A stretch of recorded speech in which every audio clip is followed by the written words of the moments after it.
Welcome back to our Scrapbooker to Cardmaker series, where we're doing some cards that you can use a lot of your scrapbooking supplies to make, or for those who don't stamp and want to make cards, this is a good card to work on.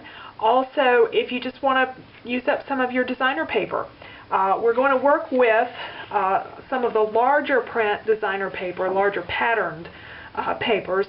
I have a beautiful paper here from Stampin' Up! It's got some gorgeous design on it. However, I find paper like this very difficult to use for scrapbooking and for card making if you try to use it in large amount, because it's very high contrast. It's not just busy in terms of the print. You've got a dark background and some brighter flowers, and it just really competes with photographs, I think. So I think things like this are tougher to use. There is a pretty pattern on the back, but I hate to waste all of this design on the front. So I'm going to use it on a card, and the way I'm going to do that is to cut out a design, and this one is a perfect one to cut out. I had a couple of pages of this, so I have a scrap that I'm going to work with. Also for this card, I'm going to be using some craft cardstock for the base, like we talked about in the first video. I have cut this to where it will finish out to a 4-inch wide card by 5.5, and I have a couple of other cardstocks and designer papers that I'll be using. For the sentiment, I will use a rub-on rather than stamping a sentiment. If you have stamps, you could certainly do that, but it's a great way to get sentiments on your card. If you're new to card making, you can buy some rub-ons and work with those and kind of get an idea of what sorts of things you like, what sizes are good for the kinds of cards that you're going to be making. Alright, so to get started on my card, I'm going to cut out this flower, and I would like a fairly large amount of the flower, and what I like to do is to cut out way around it, not get very precise at this point. And then I'll go back and trim.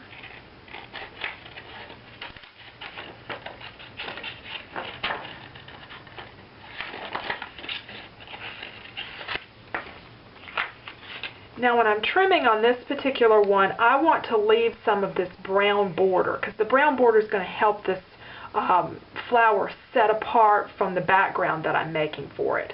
Sometimes I trim them really close, other times I leave some edge to it. And when you're trimming, move the paper, not your scissors, and you'll get better curves. These scissors are from Stampin' Up! They're about $10 and they're well worth it if you do any Stampin' Up! Orders, but if you're just looking for a pair of scissors, just look for some small ones with a nice fine point so you can get into some of the detail if you need to. Alright, I'll finish cutting this out. One thing I like to do when I've cut out a design like this is, I think it gives it a little bit more depth and just makes it look nicer, is to go around the edges with a marker, because you're going to have this white paper that's in between, of course, the two printed sides. So I take a marker that's as close in color as possible and use the broader tip and just go around the edges like that. And that will sort of finish it off. Sometimes I'll use distress inks if I really want to add a little bit more color to the edges and even it out, but the marker often works fine for these edges.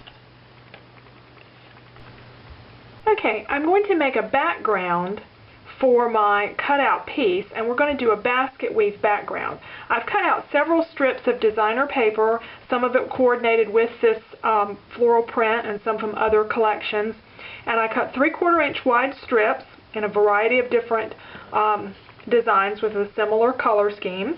And I have a scrap piece of paper. I've drawn lines on the paper 3/4 inches down and 3/4 inches across. The distance down and across doesn't make that much difference, it's just as long as they're straight lines to use as a guide. And I'm going to put quite a bit of adhesive up here on the top, just to hold the top pieces in place. And other adhesive will be used later on to keep everything together. So I'm getting my first strip lined up, and it's only glued at the top, and I'm just going to do all my vertical strips. And this very top part where I'm gluing here with this on the background is actually going to end up getting cut off. in the end. Alright, now I'm ready to do my basket weave. Let's get the rest of these papers down here. And we'll just weave under and over.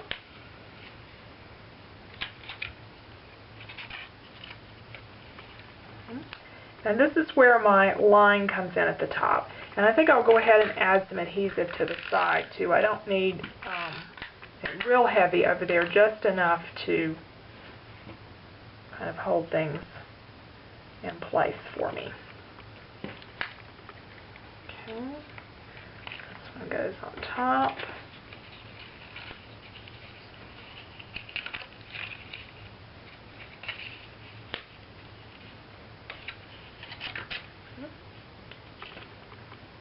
And I want to push these up close together.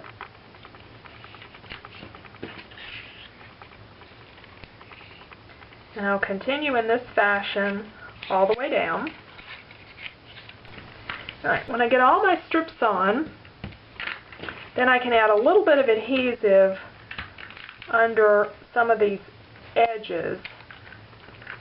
And as I say, I'm going to be trimming down to all four of the sides, so that, I think that's probably all I can get in here, a little bit down here. I'm going to trim down all four of those sides to get a rectangle left with the basket weave. So I'm going to take this to the trimmer and do the cutting, and we'll see how it comes out. When you finish trimming, your background piece will actually fall off the back because you're not going to need that anymore. You can add a little bit more adhesive to some of these top pieces that have not adhered down. It doesn't need a lot more because at this point we're ready to put it on its mat. I have a piece of chocolate cardstock that I'm going to use for a mat, and I'm going to trim that to allow about 1/4 of an inch all the way around the basket weave piece. Alright, and now I can adhere this basket weave. This is where I need lots of adhesive to my chocolate chip background, and start assembling my card.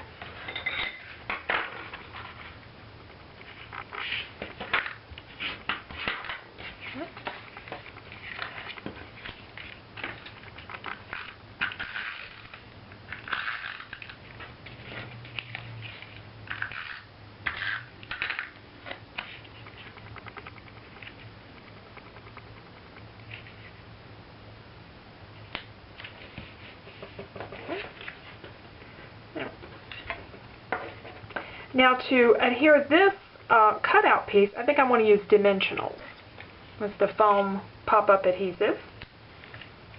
I like Stampin' Up's brand of this. There's lots of different brands, whatever you like.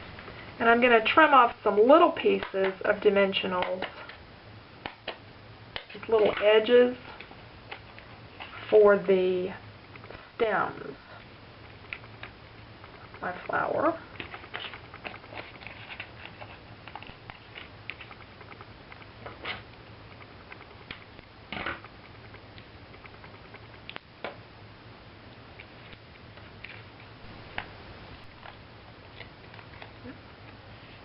Alright, and now I'm ready to place this over the basket weave design. Okay. Alright, and the last thing I need for this card is the greeting, and I'm going to use some rub-ons. I think I'll do "Happy Birthday, my dear friend."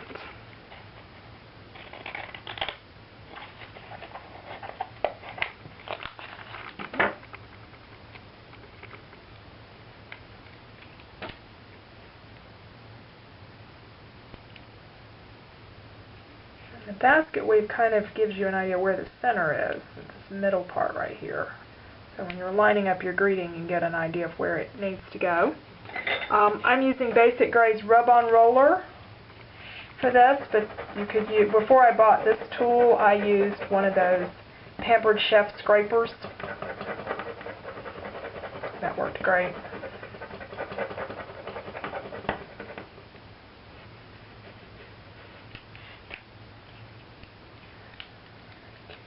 carefully lift that off. I like to work a little bit on one end and then a little bit on the other because it's so easy to end up taking that end off and not getting all of your greeting adhered.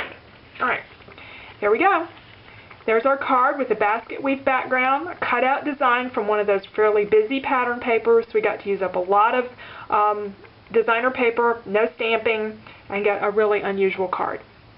Thank you for joining me today, and I hope you'll come back as we continue this series next week.